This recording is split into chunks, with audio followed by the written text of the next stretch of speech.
All right, Under the Lights postgame show brought to you by KEYSYS. We're out here at Jaguar Stadium. We just had the game of the week. Hoover takes down Spain Park 21-10. I'm joined by Chandler Fullman, who was on the broadcast with Hoover tonight.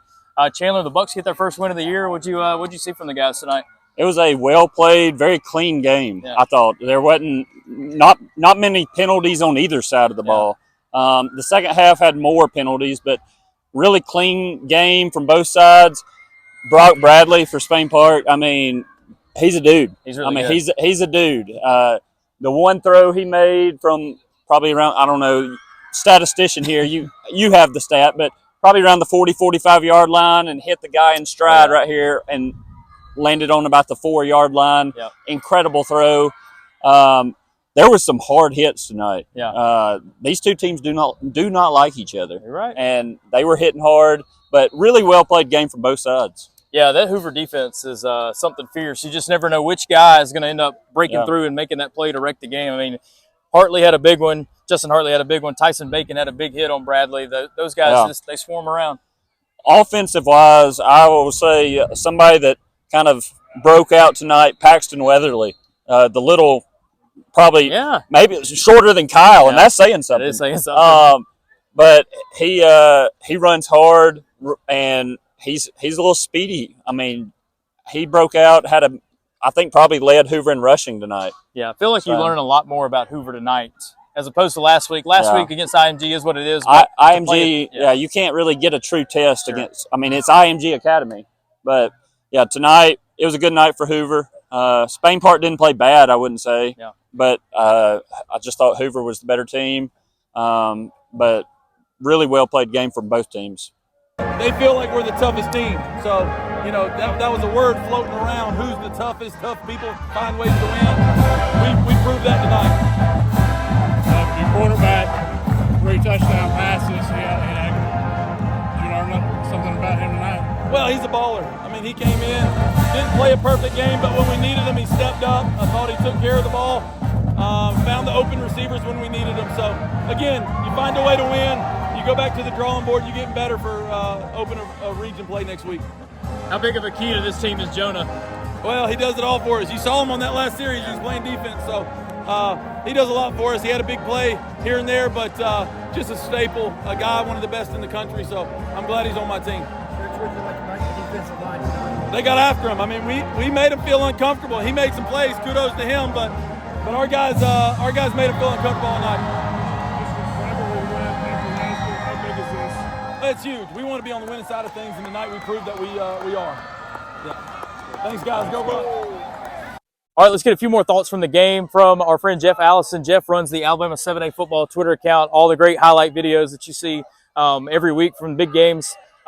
Jeff, I thought Hoover quarterback Caleb Freeman tonight really took a big step forward. It's kind of a question on what he would bring to this offense, but he had 3 touchdowns tonight. He played really well, I thought. Yeah, he did really good on spreading the ball around. You know, Hoover didn't take a lot of shots deep down the field, but they did a good job on moving the ball and spreading it out. And, you know, I was telling Jeff Lloyd at halftime, to me, you can't give Jonah Winston the ball enough. Yeah. I mean, to me, you just got to be more creative, find ways to give Jonah the ball in football just to make those big plays. Yeah, and you really saw them make that a point of emphasis early. Spain Park did a pretty good job of limiting him, but at the very end, Jonah's in there on defense and makes the game-sealing interception. That guy is just a game changer. I told him when he came, it looked like he was the receiver on the play because he just read the play and caught it in the back of the end zone. So great play by Jonah. You know, great the defense. Hats off to the defensive line, Tyson Bacon and the crew. I think they really put pressure and really got Brock off the spot. I thought that was the key for them, to not let him sit in the pocket like they did last year. They moved him around. Brock had a hard time picking up those receivers because he was running. Yeah. Well, both of these teams, Hoover in 7A, Spain Park in 6A, they're going to be really, really good teams as we get going this season. I want to let you know our Hoover coverage this year brought to you by our friends at South Lake Orthopedics. Less pain, more living. I'm going to get that right. Eventually, they don't want more pain, but they want you to live well. Jeff, thanks. We'll get to some more post-game reaction from some of the other games around the area. Great time being out at Spain Park for the Under the Lights game of the week, but a few more games that we were covering throughout the area. We'll wrap them up on our Under the Lights post-game show presented by KEYSYS. We got to start with this Oak Mountain game. Oak Mountain beat Pelham 30-29 on a last-second Hail Mary. I got to show you guys this because this was unbelievable. Last play of the game, Oak Mountain is just beyond midfield. And here's the play. Lower classification, Pelham Panther. There for the Oak Mountain Eagles, and here it is. Vaccarella, back to pass. Pressure comes. He's rolling. Rambles. He's looking. Unloads. And Colby King at the 3-yard line catches it, dives into the end zone. Unbelievable. That was crazy. How about that? For the Oak Mountain Eagles to go to 2-0 with a thrilling victory like that, that's pretty awesome.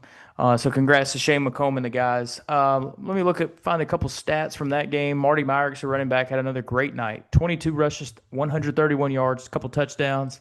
And Charlie Vaccarella, the guy that made that pass, I'm telling you guys, he's going to be good. He's just a sophomore. Completed 17 of 24 tonight, 247 yards, a couple touchdowns, a couple picks.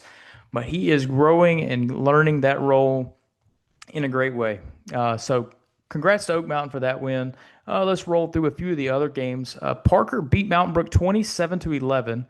We talked a little bit earlier in the week about Mountain Brook really wanting another shot at this Parker game, this Parker matchup. They played twice last year. Mountain Brook just felt like they left so many things on the table in this game. But kind of the same thing tonight. In the first half, Mountain Brook got in the red zone 3 times and only came away with 3 total points. And they were down 14-3 at the half. They ended up scoring a touchdown and cut it to 14-11, but Parker just closed the game out in convincing fashion. So I want to let you know our friends at Gun Dermatology helping bring your Mountain Brook football coverage this year. They've got 2 locations in Mountain Brook. All your skincare needs, go check out Gun Dermatology. We roll along. John Carroll, they were really hoping that tonight was going to be a little bit different in terms of the scoreboard result. St. Michael comes to town. They called it the Bishop's Bowl. It was a really cool night. They honored the state championship team from 1973 and dedicated Pat Sullivan Field. It's got newly minted turf. It looks great. They've got Pat Sullivan's Heisman, silhouette out there beyond the end zone. A lot of cool things going on with John Carroll Athletics facilities right now. But St. Michael wins 49-28. Honestly, the game wasn't that close. St. Michael jumped out huge early and coasted from there. So the Cavs will need to rebound as they get ready for region play. And I want to remind you that our partners at Barlow Wealth Group are there to serve you. They really wanted to, help us boost our John Carroll football coverage this year, and they've done a great job of that. Barlow-wag.com to check them out. Right across the way, Homewood. They beat Briarwood 27-0. This Homewood team, we've talked about them all in the lead up to the season, and they are looking the part. That defense shuts down Briarwood, and they win 27-0, a very matter-of-fact win for the Patriots. A few more scores. Chelsea beats Wetumpka 40-30. High-scoring game there. The Hornets go to 2-0. And then up in the northeastern part of Jefferson County, Hewitt-Trussville wins 56-7 over Gadsden City. We've got to monitor Zach Benedict's health, the starting quarterback for the Huskies. He went down with an injury in that game. We will see how he's doing after the dust settles and all this. But we talked a little bit about earlier in the week.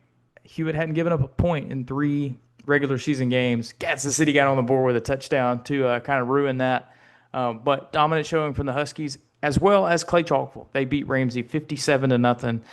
This Clay Chalkville team, through 2 games, buddy, they look the part. So we will see how those 2 teams continue in what looks like 2 really, really good teams in that part of the state. So I believe that is all that we have. I want to give another shout out to our friends at Hoover Steak and Wine. They've been helping out with some podcast stuff this year, parts of the production. So we really appreciate them for all that they have done for us as well. But before we get out of here, I do want to talk a little bit about this Thursday night game. Vestavia Hills beat Auburn 42-14. They were up 35-0 with 2 minutes to go in the first half. Just an unbelievable performance for Vestavia to handle the number 3 team in the state like that. Wow. The potential for this Vestavia team is really high. So, look, preseason polls, early season polls, they are what they are. Auburn probably isn't the 3rd best team in 7A. And Vestavia is a team that key guys at those spots are back from last year, so they're going to start a little quicker this year. But to manhandle Auburn High School like that, really, really impressive. So I wanted to catch up with Robert Evans before we got out of here. Vestavia Hills head coach Robert Evans joining the Under the Lights postgame show tonight. You're off on this Friday night, so Thursday night you had the stage to yourself, and your Rebels really, really played well, beating Auburn 42-14. What was it like to see your guys play such a great game like that? Very unexpected, and actually, it was probably the second best part of my day. We have a 5-month-old that we adopted, and I was actually in the courthouse down in Shelby County at 2 o'clock finalizing adoption, which was awesome. Wow. And then when you do things like that, or when you have kind of a moment like that for a family, it really puts things in perspective. So I was kind of at ease, probably more so than normal, because that's been kind of a long, arduous process. But to have it done is kind of a weight off our shoulders. But our kids were totally dialed in from the very beginning, and it's probably the best half of football that we've played since I've been here. So it's really proud of them, and they didn't back down one bit. Auburn's a really good program. I got a lot of respect for Coach Etheridge and the job they've done. But it was a great, if you could put our program through an AI machine and say, hey, how do you want to play, like on both sides and special teams? That first half was about as good as we get. Yeah, that's awesome. I mean, what is it like?